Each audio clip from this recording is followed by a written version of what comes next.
Hello, everybody, and welcome to the Board Game Geek Show. I'm Lincoln Damhurst. Today I've got guests Lainie Fays, Candice Harris, and W. Eric Martin. We are all back, just back from SPIEL 2024, basically.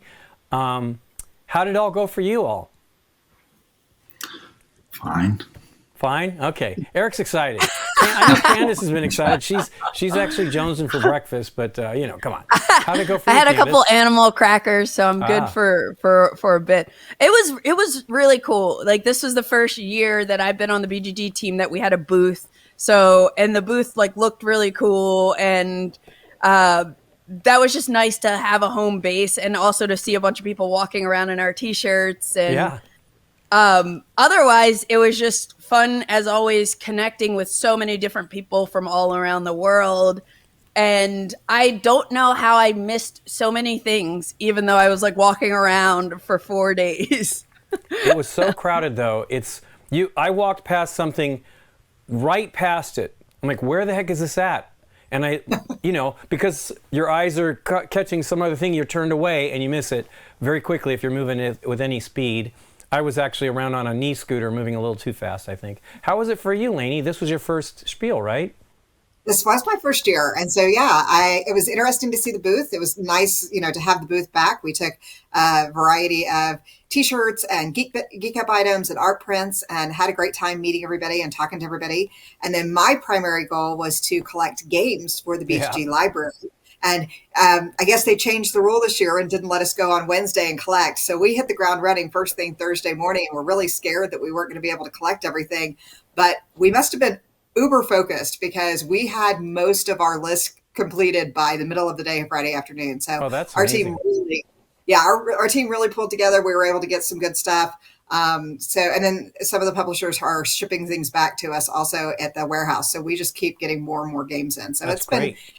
great influx for the library. We're excited about the games that we've got coming in.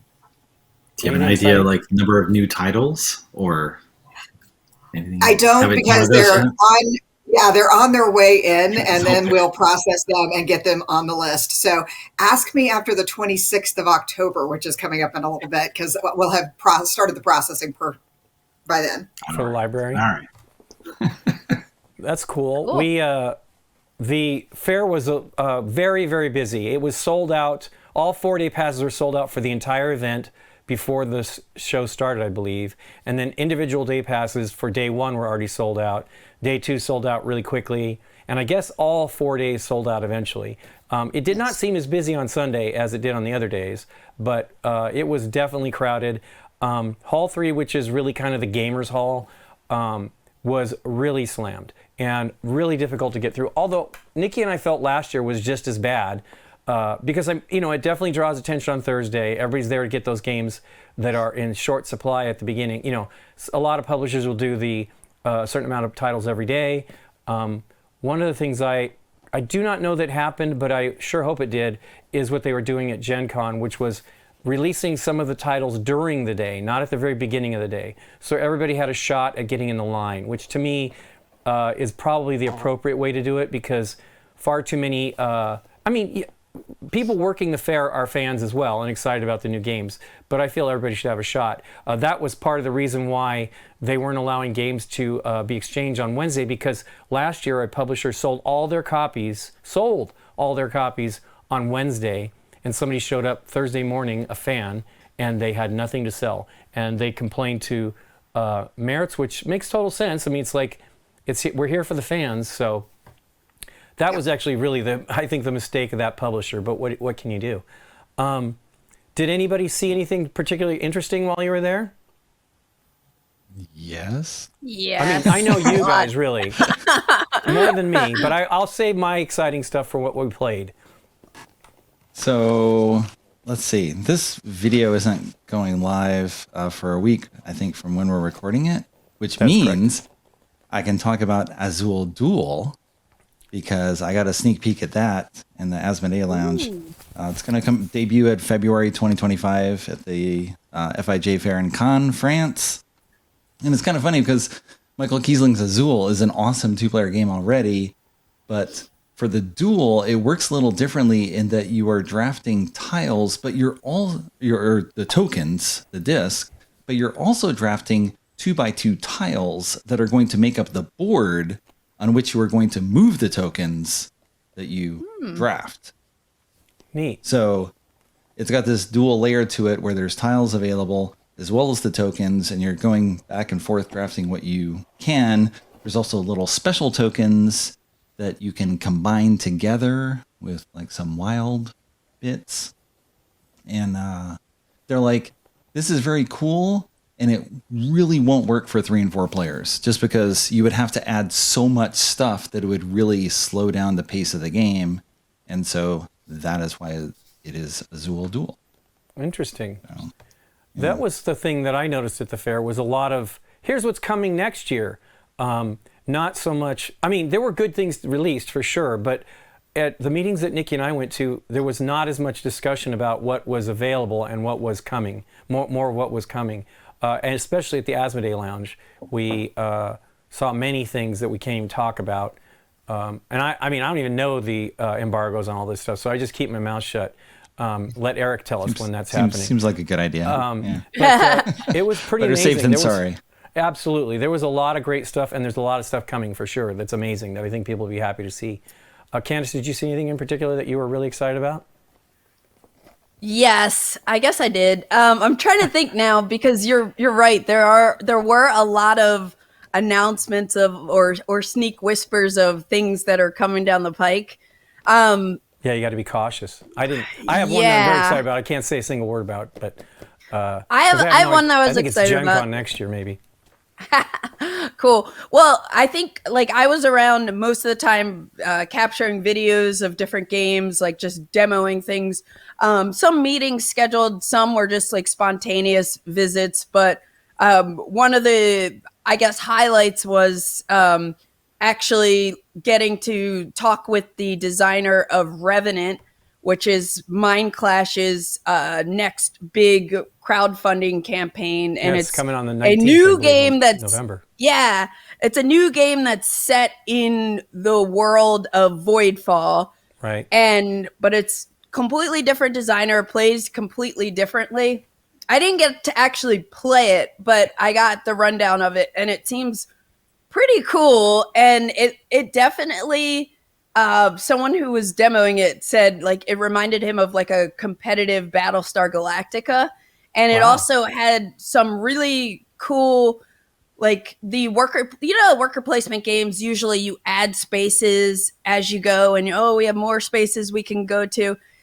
This one, you're decommissioning these ships. So you're losing worker placement spaces, and you're also trying to, I don't want to say it's like a market manipulation thing, but depending on how different factions are like decommissioned, your amount of influence scores as a multiple. It seemed really neat. So, but there was something else secret that I saw coming from them that I was like, ooh.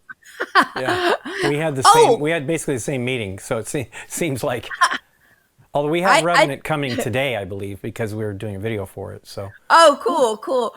There's one other thing that I noticed, and I don't know, this was not a secret. When I was meeting with Uli at Spielworks, he had a poster in his little office for a new version of The Cost. And The Cost was a game that came out, maybe 3 or 4 years ago about the asbestos industry, but it was actually a really cool game that didn't get much attention. So there's something new. Hurt that one a little bit.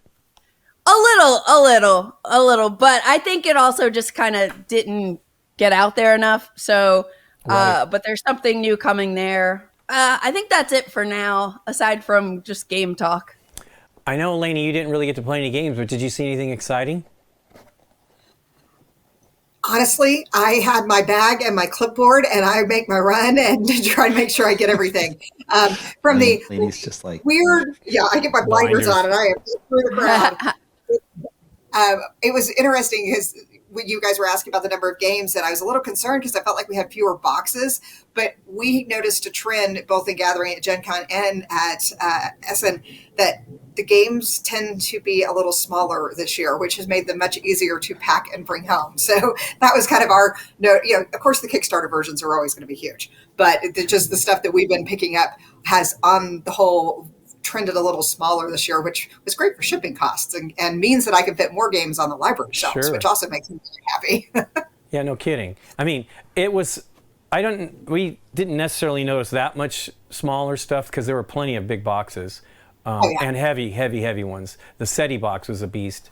And the new Power Grid is pretty heavy, the Power Grid Outpost. Lots of wood, so it's exciting. Yeah. Looks beautiful, though. So, does anybody have any news stuff coming up? Eric, do you have anything for us? I do, yeah. Steven's we don't not have here. Steven today, so our industry insider is not here. So I can do a little industry insider thing. Yeah. At SPIEL SN24, GameFound had a meeting where it was talking sort of overview of the year. Here's what we have in terms of working with publishers, what we're trying to do in the future and all. And some numbers it had. So it's run, obviously 2024 is not over yet, but it's had more than 200 campaigns so far launched in 2024, which is roughly a third more than in 2023. So they're really spiking up there. 1.25 million backers so far across different projects. Wow. For a total of $613 million raised. And the number that stands out, although I think this is a little artificial here, the average pledge is $180. Now, if you think about what's on GameFound, of course, it is started by the company Awaken Realms, which does giant miniature games with 1 million expansions on them. And CMON now is all in on GameFound. So same marketing, same type of product that they're doing. It's just like you were getting a suitcase, a coffers full of game. So yeah, $180 average pledge, but that's probably a lot of like $500 pledges and then sure. That was basically my pledge for the DC United thing, was around $500, I think, including shipping, maybe. I know, it's insane. I have to be done with that. I have to be done with it.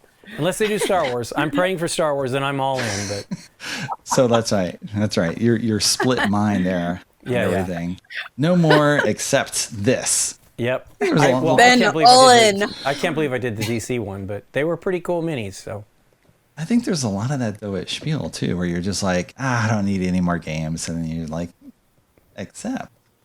Well, we ended up shipping a lot back, which we really intended not to do, but it's just so many games that you can't say no, because they would say to us, it's much easier for us to give this to you here than ship it. And I'm like, 100% I understand, so we'll take it. But that's right. Heavy stuff. That's right. So one thing, of course, just given the development of the industry, all the new people coming in, there's always games coming back in different editions. So Matago showed they're having a third edition of Mission Red Planet. Saw that today on your Cathala and Fiduti. Right, the first edition was 2005, second 2015, the third will be 2025. So there you go. Every decade, a new mission. I'm going to wait for the next one. 2035? That's right. Yeah. That'll be the peak version. Was it Bitewing Games announced a trilogy of Kinesia titles where Silos is a new version of Municipium. Yeah. Oh, Candice there previewing stuff. Ego is a new edition of Beowulf. And then there's a new game. So, whatever. But it's just, again, like Municipium came from 2008 and Beowulf was 2005. With the infamous Mike Doyle artwork. Yeah. Beowulf 2005. And so, again, it's just like, things come back all over time. And if you don't like Ego, there's copies of Beowulf on the used market. Go buy that instead. It's around if you want it, or you can get something new. And so people have options now in terms of how they're getting stuff. Super Meeple, French publisher, Super Meeple was showing off Tikal Legend, which it was like a 4x8 table just with that. And that you mentioned Charles Samir Parrott, the owner, mentioned they're going to have a crowdfunding campaign with a deluxe edition and then a deluxe edition. And I don't think he was serious about the terms, but that was the concept, where it's like there is nothing non-deluxe in this game at all. But it's weird because the gameplay for Tikal Legend is it's kind of like if you play Tikal, right? You've got action points. You're going to spend action points on a turn to do stuff. But now you're instead having a round in which players draft things, and you're drafting from a board that has tiles that are going to be added to the board, and it has tiles with action points on them. So there's different numbers of action points.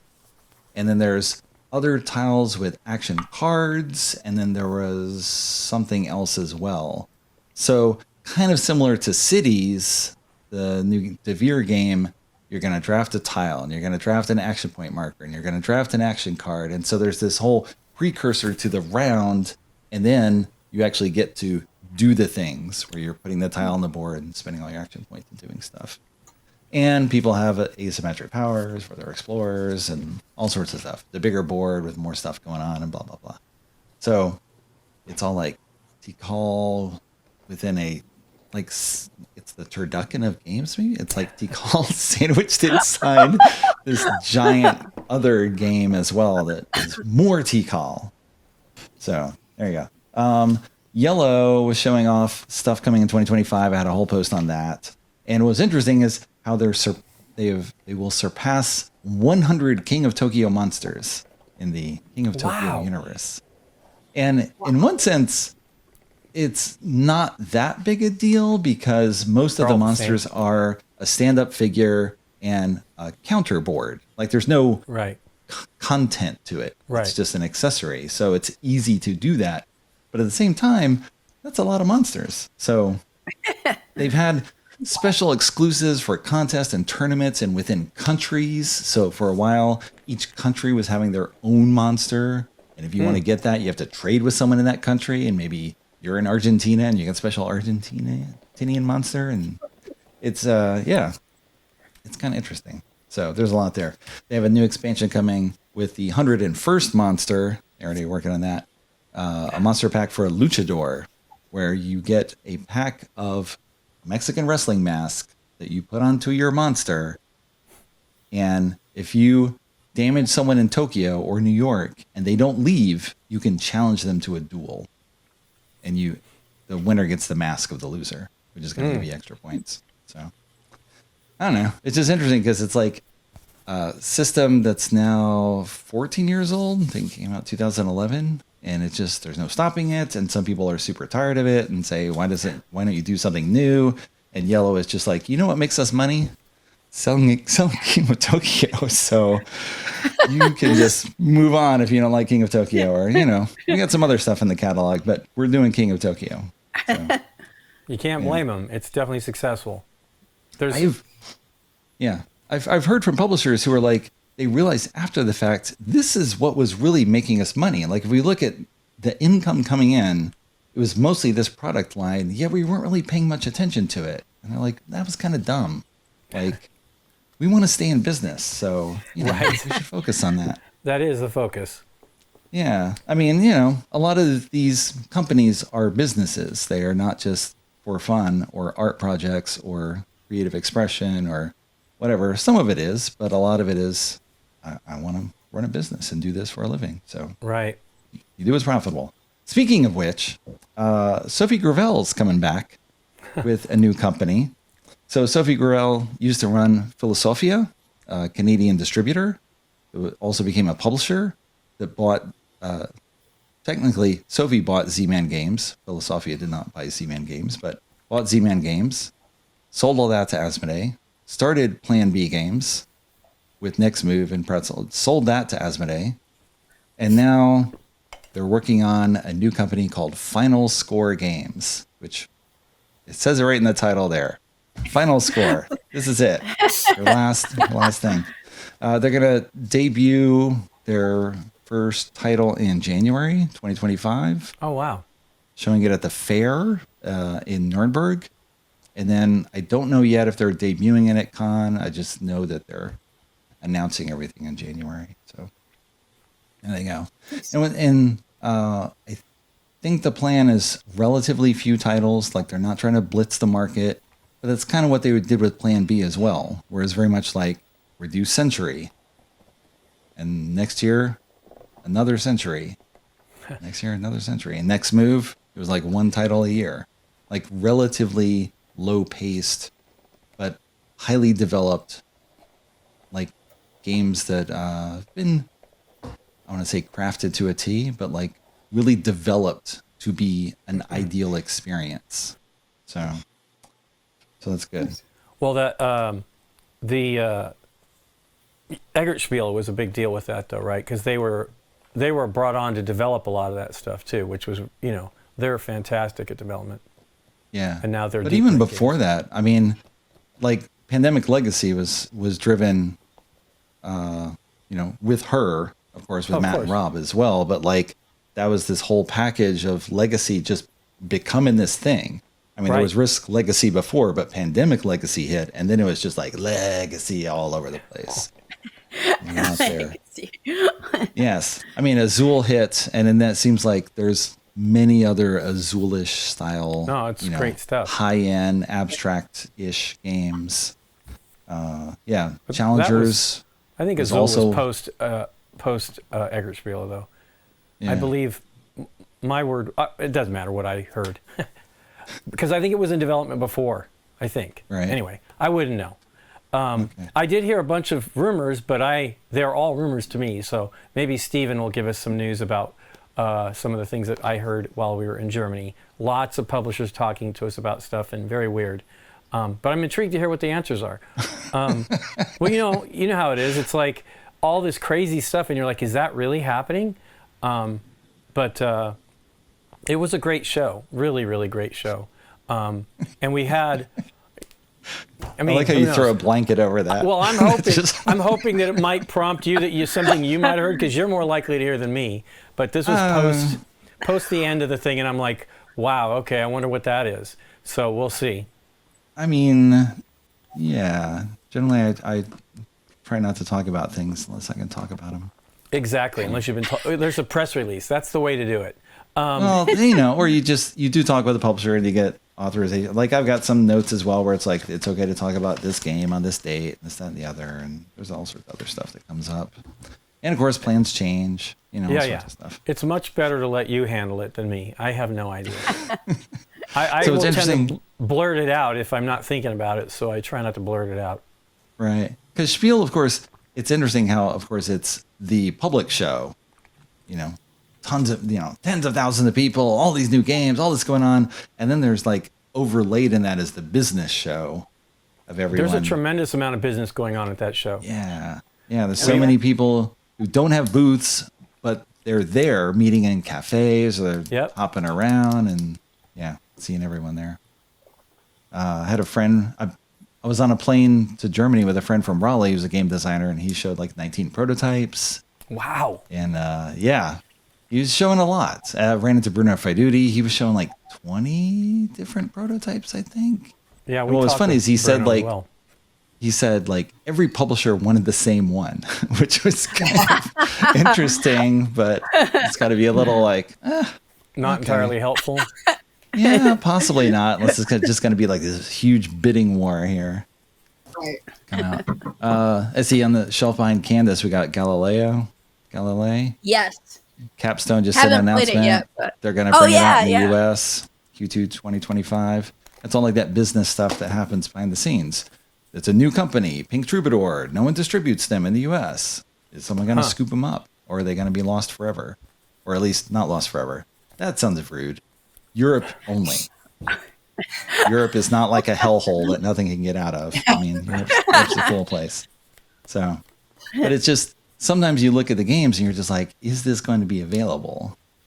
Or widely available or easily available? And in some cases, of course, you just have to cough up the money if you want it. Like, yeah, you're going to have to pay for shipping from Japan or whatever. Like, yeah, we do that all the time. That's just how it works. If there's something you want. There are ways to get it, and Scott likes to order from Philibert for stuff that he wants to get that's not quite available yet in the U.S. or something like that. And it works, and it's not terribly expensive, especially if you order, quite a few things. Not too much, obviously, but you can reduce the cost of shipping. I used to order single titles from Germany all the time. Shipping's now a little bit rougher than it used to be. Yeah. Understatement? Yeah, understatement there. I know. I did that as well, and especially in the early 2000s, mid 2000s, ordering from Adam Spielt and I never did. I participated in orders from that, but I never ordered directly myself from Adam Spielt. Yeah. But I mean, Amazon was always pretty easy, and I would order from the UK and France and Germany, and get them pretty quickly. You know, it's pretty impressive still to get them that fast. If you really want to have it, it's worth to do it. You know, we did debut the actual physical stickers, the Geek Gags Game Gags, what we call them. They are really funny. This is Poot. Poot is awesome. I didn't really see them all until then. Toad Nabes is one of my favorites. I'm Fran. I'm Bill. And my all-time favorite here is Agricola Manure Blast. That's got to be a great flavor. So the store actually, the funny thing is people were like wondering about them, and then they'd be standing in line and start laughing when they'd see, because we had them like on the back of a laptop, and it was great. People were really having a great time. I don't know how much we sold, but I'm sure people will start buying them, throwing them in on their orders from BGG. They were big sellers. They actually were pretty high on our list of items that sold, even though they were such a small item. So people just loved it. I added them to almost every order that I helped process. So that's pretty great. Yeah, they were really fun. Really fun. We had a great time. Tons of product too. We have pictures of the booth, and the displays actually turned out to be pretty great. We also fully debuted the re-implementation of Geek Buzz, which is sort of the implementation from 2019, but a little bit more updated. And there's some evolution of that too that we realized, and because it's a challenge. Like engagement, I guess, was particularly difficult for even ours is new, right? It's been 5 years since we've done it, but Fair Play had theirs, and they supposedly had issues with engagement because I don't think, you know, the knowledge of what's going on there is maybe not that high. And I think you had to like register at the Fair Play booth to be able to do it. And our cards were that you would log in with that card on the website and you could immediately do it. So it's asking another layer. Not everybody has data plans and all that stuff. But it was pretty great to see what was exciting. We had like a big rush of All Play, who was only about 2 booths away from us. But that's always how that is, because it's easier for those people to just go and do it. Yeah, it was pretty impressive. And the team had to do a lot of like quick work during the show because we ran out of cards. And so we implemented a QR code on the display for people to place votes. I thought it was supposed to go directly to the game, but I think it just took you. I'm not even sure what was all going on there. It was crazy because so much stuff was changing. But yeah, it turned out great. I already had a card. Yeah, what? I had a card. I didn't need to use the QR code because I already had a card. So yeah, I don't know how it worked either. Well, mine was given. They made mine an admin so we could add games that were not on the list. Because there were a lot of publishers in the run-up to it that just didn't respond to our surveys, which is unfortunate. So if you're a publisher and you want to be on our Geek Buzz stuff, make sure you respond, because Eric will make sure it gets in there, and anybody that... It's easy to add it, but you do need to be an admin. And so it'll make sure that it's there for people to vote on from the moment this event starts. So it's worth it. And the games that are available are pulled from the preview. So that is where they come from. So yeah, if you're on the preview, then that gets your game into the Geek Buzz automatically. Right. And that will get you a lot of eyeballs on it before Spiel even opens. Yep. So and the thumbs and everything else.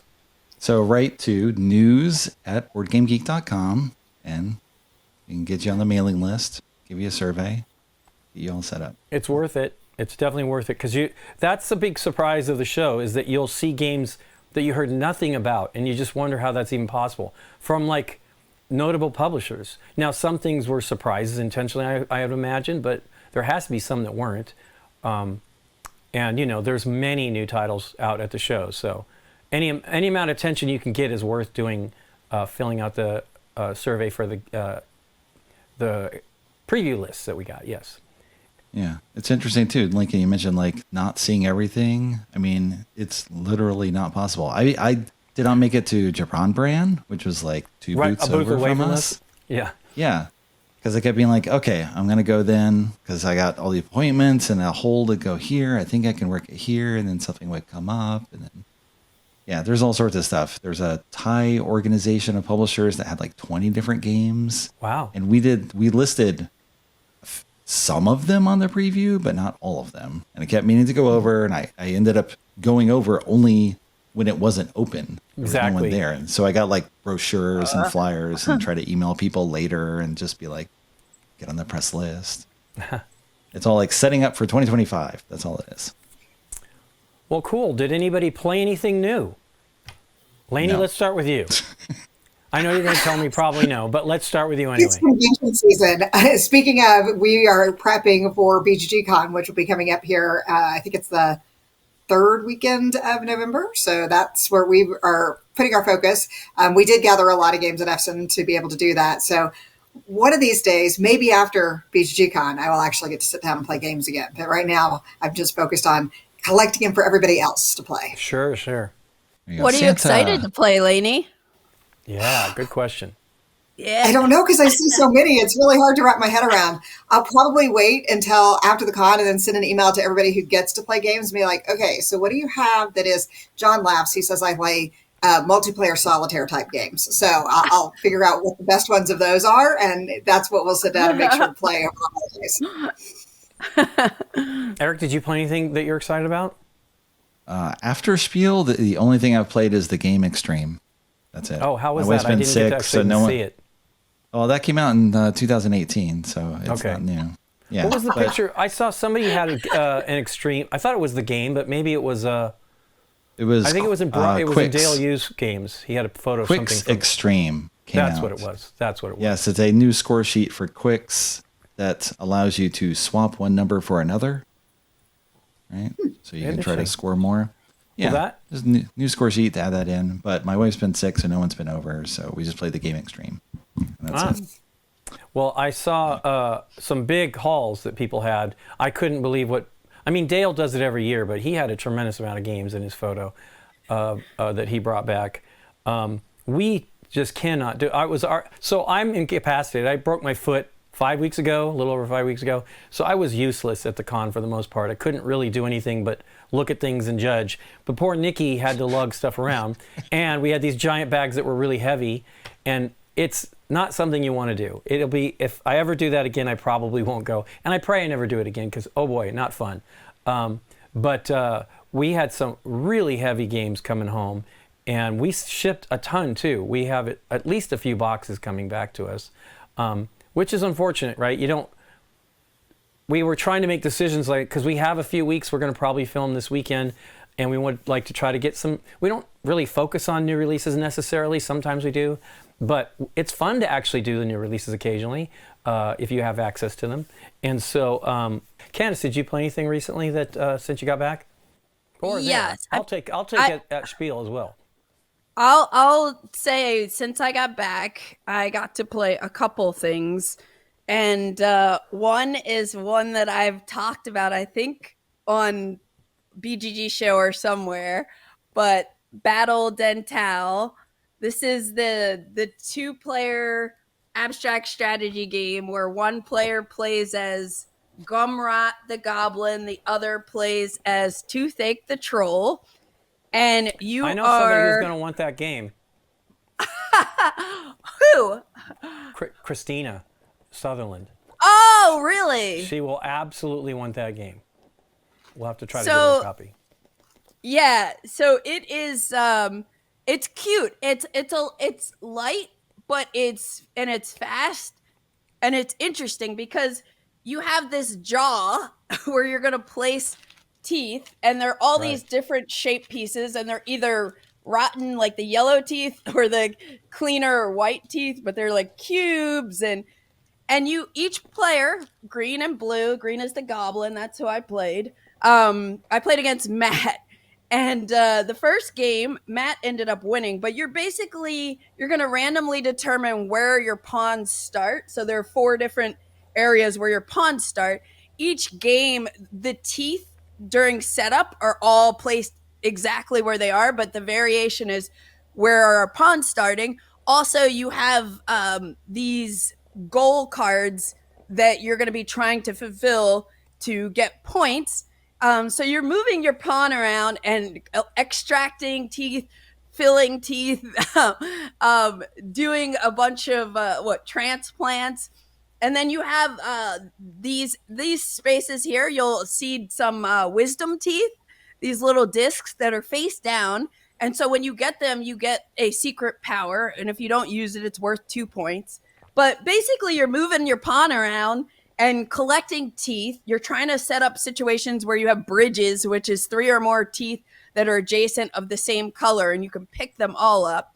One caveat is for scoring, the teeth you care about are positive, have a positive point value. The ones your opponent cares about have a negative point value. So you don't really want to, even though sometimes I might collect my opponent's teeth, I want to cash those in for these cards. And the first game that we played, Matt was the troll because I wanted to play green, and he won.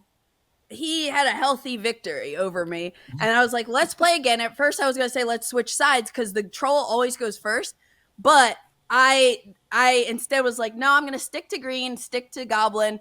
And you play with, the other thing I didn't mention is you have different sets of these gold cards, so they change up. So you're only going to play with one set, and one of the game end triggers, and the way both our games ended was when only one of these is remaining at the end of the goblin's turn. That's it. So, but the second game, it was really funny because number one, Matt doesn't like to play a game after he wins because he's like, oh, I've done this. Yeah. So I was like, no, I want to play again. And the amount of time, the second game that he was making decisions because it got like really competitive, was great, but he missed something because I was able to score and end the game before he could do his last thing. And it's cute. It's like the components are really nice.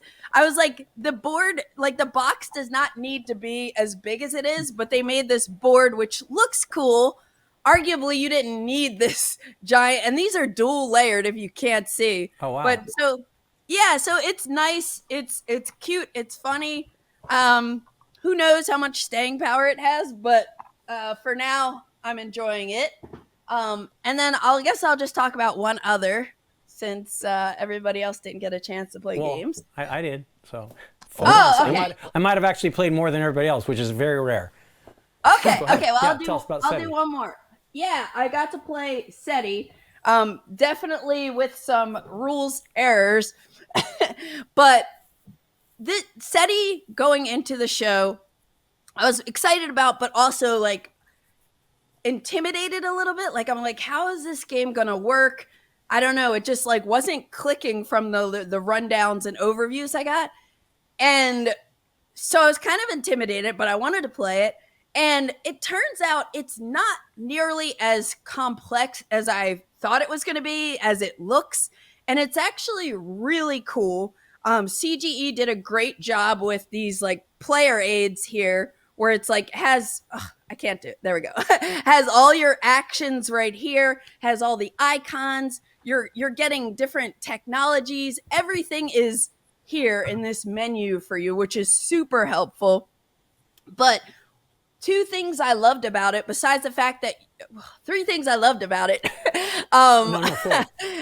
Yeah.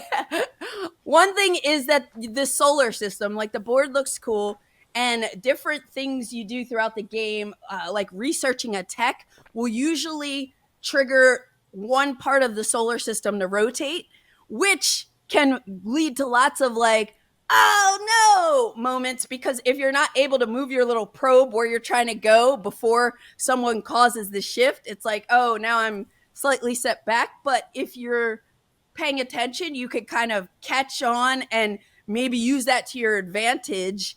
But so the one thing is the rotating board.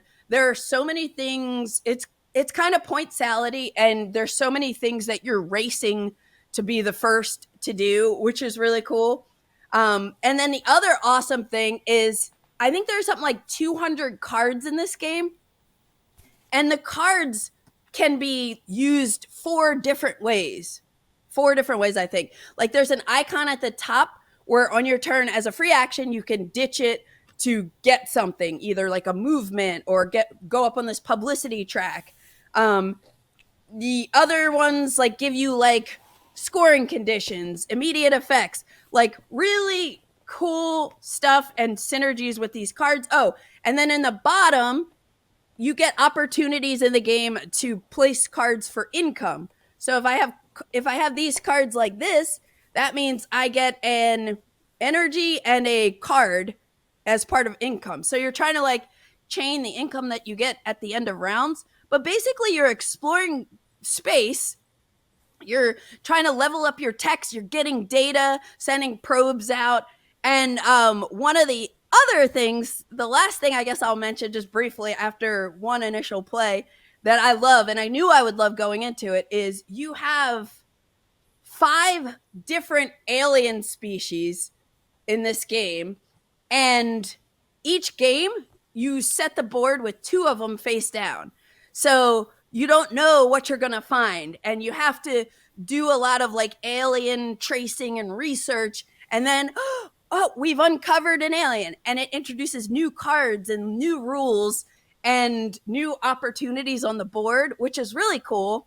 And I just love exploration. Like, I know they could do a lot with like just adding 5 more of these, because like it's just so cool not knowing like, ooh, should we lean into this one more? Because you're able to land your little probes on moons and planets and get stuff, and it was just cool. So it surprised me. Like, I thought I would like it, but I also was like, am I gonna like this? And I really I've been excited about it. I've been thinking about it. And also, we made some mistakes that I want to correct. Try to not do again. Yeah. How about you, Lincoln? Well, so we played a bunch. We actually got to play quite a few games, probably about 15 games, which is impressive for us at Spiel, or in a round Spiel. We did stay with Henning from 2F Spiele, so we got to play all of the new Friedemann games, which we had not played any. Usually we'll have played one of them or 2 of them in prototype, but we did not play any this year. Nikki and I are kind of not into playing prototypes because we want to reserve judgment till the release. But with Friedemann's games, you can pretty much, although I have been at in events where he is working on the game every night and changing things, but I think it's awfully close. But we played Fishing, which is a trick-taking game that, did you like it, Eric? Yes. Yeah, it's fabulous. I played that twice so far. It's an interesting trick taker where you want to get points, but you also want to lose because you want the cards taken away from you so that you can build up your hand again from a deck of cards that are increasingly powerful. And it's really amazing. Like to get the now, I honestly feel I will probably never win this game, but I really tried, and it was phenomenal how crazy it gets because they get more and more powerful, but you can still fail, right? It's pretty interesting. What happens is as you start out with 0 trump cards, and the trump cards are a specific set of cards. I believe they're green, and as you go to the through the deck, you start to get introduced those trump cards, but there are ways to win. Like, you could take that card. There's a 0 card that will let you take you don't win the trick, but you get to take any card you want from the trick. And so that's how you could lose some of the trump cards, and they get more and more valuable. There's cards that let you play first in the next hand, and all kinds of great stuff, or the next round. Very, very good, very different art, a new artist that has done some stuff for them before, but is like in the family, I guess. And we really love the art. It is truly a gorgeous game and really fun. We also played, Eric did a post about 3 chapters from Amigo, which he had the English version. We played the German version, which wasn't too terrible, but that was fun because it's another game where you have 3 rounds. Your first round is just drafting cards. Your second round is trying to play tricks where you don't lose your cards, but you're trying to win to gain points. And then your third round is to just see if the set of cards that you drafted will score well for you. And it's really quite interesting. It's has a little bit of element of Fantasy Realms in the scoring with other cards thing, but it's not really anything like it. And it has a really cool shift of thinking on each round, right?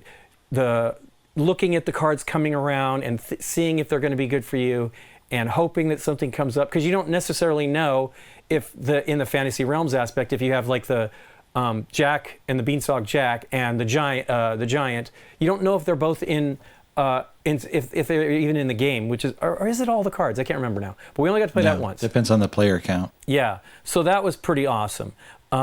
We also played game I haven't played in forever. Well, not really forever, but probably 6 or 8 years. Is Power Grid. This is the new Power Grid Outpost. Friedemann has a great intro at the beginning of the game, the rule book, talking about his history with Outpost, the original game that inspired him. It's not using any of the elements from that game, but he has like the auctions, I believe, for the power plants are similar. But the neat element that this game adds is you're no longer just worrying about power plants, because your resource that you're trying to collect or to gain is the workers. So you are building power plants and housing so you're going back and forth, if you're doing it right, probably, trying to upgrade your, get better power plants and to get better housing, because housing allows you to have workers that never leave. They stay on the location and they work. Yeah, I don't know. I don't want to think about the implications of that, because the other workers are basically day workers. They're done and they go back to the pool. And there's some great technologies. Nikki got a robot factory that would create workers that never left and didn't need housing. And she ended up just getting a robot to run the robot factory, and you get a new worker every round. So she was not in the housing race in the auctions. She was just looking for better and better power plants, because at the end of the game, the winner is whoever can run the most power plants wins the game. And it was awesome. And then so it's actually kind of like a couple of redos. And we also played, this is one we played the most, Free Ride USA, which is a new version of Free Ride that was done, I think, in 2021. And it was, I think it was the deal with it was a European map, and they didn't use colors. That was all sepia tones. So you had to kind of have knowledge of the map of Europe. The new version has gotten over that and has done the color for each of the locations, and it is really good. I always liked the game. This is really basically almost identical, but it has basically a better quality of life thing, especially for people from North America, and it is really, really fun. It's kind of got a Ticket to Ride element, but you're building the railroads at the same time as you are trying to deliver passengers, and so you can't pick up passengers unless you are in the city. So the array of cards is there's 3 cards for each set, and there's like 7 max, and you can only choose 2 of them, the top 2 or the bottom 2. So you're never going to get the top one and the bottom one. And so you could be building for something to try to get one of those tickets, and somebody else could be taking the other pair that you weren't looking at.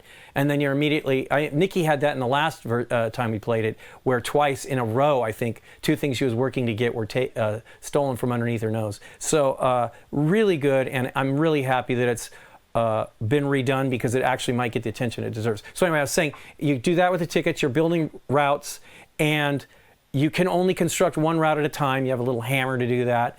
And it's really neat, because it's limited amount of things that you can do, but you want to try to do everything. And it's, very much like Ticket to Ride in that respect, but it's actually a little bit more deeper. But it's quite good. I think that's about it. I mean, we played a lot. We played the new Jurassic World Similo. I mean, a bunch of replays of stuff, but we also played some other new things, and I'm having a hard. Queen's Dirt Can new game. We played with Eric, right? Did we play that with you, Eric? Midnight Market. Was that when you had to go eat Indian food? Yeah, I think so. Yes. And I went to dinner, and there was no gluten-free food. So yeah, there was, but it was all gone by the time Eric got to go get something to eat. It was a bummer. Yeah, it was like carrots. I can have carrots. Well, I thought the shrimp was okay too, or something like that. The shrimp was all gone. Yeah. Shrimp was gone. It was carrot and a slaw dish, and it's like, I want some actual food. So you need some actual food. Well, does anybody have anything you want to share? Is there anything you're going to be doing soon? Candice, I know that you have some things on your calendar. Yeah. But I was going to say, when you were talking about fishing, so the first time I played fishing was the one night at Spiel that we actually got to play a couple card games. And it was really funny, like, to see, because, Catherine was winning a lot the first round, and I'm like, I don't know if this is a good thing, but we came out of that first game being like, and so when I played it over the weekend for the second time, I actually won, and I feel like I'm like, there's some skill to it, because like I was playing with new people, And I tried to like coach them on what my observations were from the first game. But anyway, I really loved that game, and Friedman was so kind to give me a copy of it and hold a copy of it for me in his bag when I bumped into him on the street. But I'll just mention real quick 2 other things. I got to play AI 100% Human, which is a drafting game. Did you guys bring that home? Anybody from Explore8? Yeah. We got it from the library. It's a cool drafting game, and very like it can be super quick, but it's also like really thinky.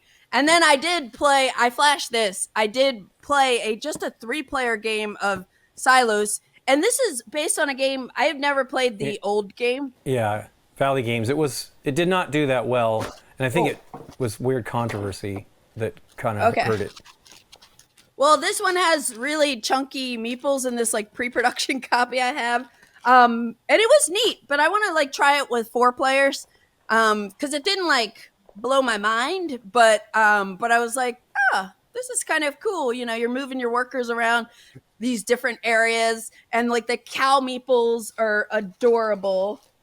Yeah, they have udders, so it's utterly amazing. That's awesome. Oh, you can't even It see. sounds like a good description of a Knizia game. Nice. You play, you're like, I guess this is good. And then you got to play a few more times. I want like, to play with 4. Did you see Sail or Die with the shark and the butts? So it's from Loosey Goosey, the folks that did Superstars Max last year. And it's actually done by Andreas Price. It's really fun. There's we were doing, so you have chunks that I don't want to go into the actual workings of the game, but you have these chunks, and the shark is this pink shark with a mouth, and I was having him barf the little chunks out during one of the plays. It was pretty funny. It's really a great looking game and quite fun. We also played, I don't know how old it is. I know it got, Eric had talked about it. We played Tether, which I really want to get. We had a lot of fun with that. It's only a few months old. Yeah, I mean, it was just recently delivered, right? We also played Avant-Garde a bunch of times, which was actually quite neat with an interesting packaging situation on it. But it was a lot of stuff. We had a really great time. We do have BGG Con coming up, as Lainie said earlier, so all of us will be there. If you happen to be going, please say hello. We are looking forward to it, to actually be able to play some of these games that we all saw and hopefully have a chance to really play them there. Anything else anybody wants to share? Did you want to say anything that you were going to go see? I know, Candice, you have a couple things on your calendar. Yeah, I was going to say just before BGG Con, I'll be in San Diego the weekend before for SD HistCon, which I'm looking forward to, because it's always just like a great, like it's a smaller convention, lots of designers and publishers in the historical gaming space are there. So give me an opportunity to check out new prototypes and connect with the folks at GMT and, Cole Worley and the Worley brothers and everything, David Thompson, Liz Davidson. So that's coming up. And I'm looking forward to BGG Con because Bonacor and I are going to play War of the Ring. It's on the calendar. You should just make him play the Dune one. I know he loves that too. Eric, I saw you were playing Burger Slam. I think that's the name of it, from Amigo. And then you played another game with like a soft thing that was like a soft, I don't remember what it was. It looked like a piece of food. Do you remember the Burger Slam game that you were playing with? We did not play Burger Slam. I will say that. Well, then maybe you weren't at that table. I thought you were. Are you talking about Mitsukatsu? Well, I saw that. We played that as well, which I think I don't need to play it anymore, but yeah. I mean, I like Ralph. I still have my wristband here for my Sweet. Mitsukatsu. Oh, cool. Yes, that's my spiel memento. It's a fun game of like silliness driven like by rules. Boy Scouts kind of a thing. Very organized silliness. I remember playing something similar to that, but not as organized, for sure. It's pretty crazy. Yeah. I bought a copy of that. So. Yeah. Yeah. It's edition Spielweise, which is kind of interesting. It seems like a different game for them, although they did do the same game, which isn't crazy like that, but still kind of fun. in that regard. But yeah, Meets the Cats, I don't know.